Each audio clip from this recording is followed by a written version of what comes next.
Freedom of expression is under threat, Julian Assange declared today as he emerged on the balcony of the Ecuadorian embassy in London, where he's been sheltering for the last 2 months.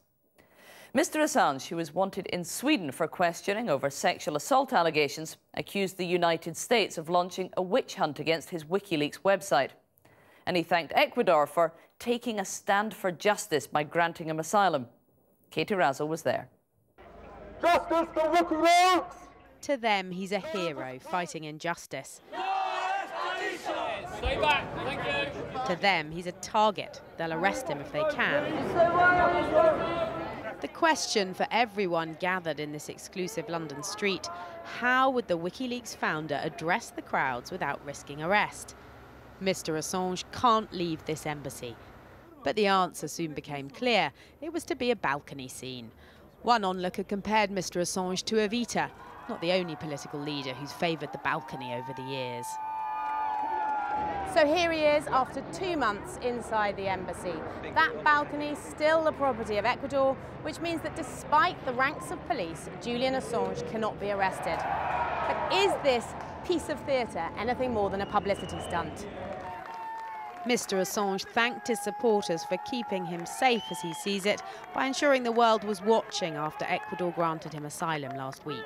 Inside this embassy after dark, I could hear teams of police swarming up into the building through its internal fire escape. If the UK did not throw away the Vienna Conventions the other night, it is because the world was watching. And the world was watching because you were watching. In the morning, the sun came up on a different world, and a courageous Latin American nation took a stand for justice.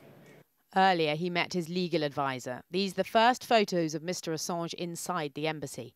He's wanted in Sweden, accused of the rape and sexual assault of 2 former WikiLeaks supporters, which he denies. No mention of that today in this 10-minute speech. I ask President Obama to do the right thing. The United States must renounce its witch hunt against WikiLeaks. The United States must pledge before the world that it will not pursue journalists for shining a light on the secret crimes of the powerful. Mr. Assange and his supporters believe if he's extradited to Sweden, he'll be passed to the American authorities who are investigating WikiLeaks, that he could face the death penalty. But today, the Foreign Office said his speech hadn't changed anything. Britain still refuses to give Mr. Assange safe passage to Ecuador. Where do you think it goes from here? I'm not sure. It doesn't look good. It looks like a standoff, a sort of sulky standoff, really. I mean, I would like to see us move out of it and let him go to Ecuador. I think it's what we should do. I mean, I can't see that it's worth all the expenditure on this police. There must be 100 police here. His supporters want an assurance from America that it won't ask Sweden to hand him over. Then they say he might leave this embassy voluntarily.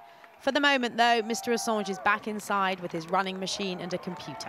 One bookmaker has odds of him tunnelling his way out at 25 to 1. Exit by hot air balloon is rated at 100 to 1.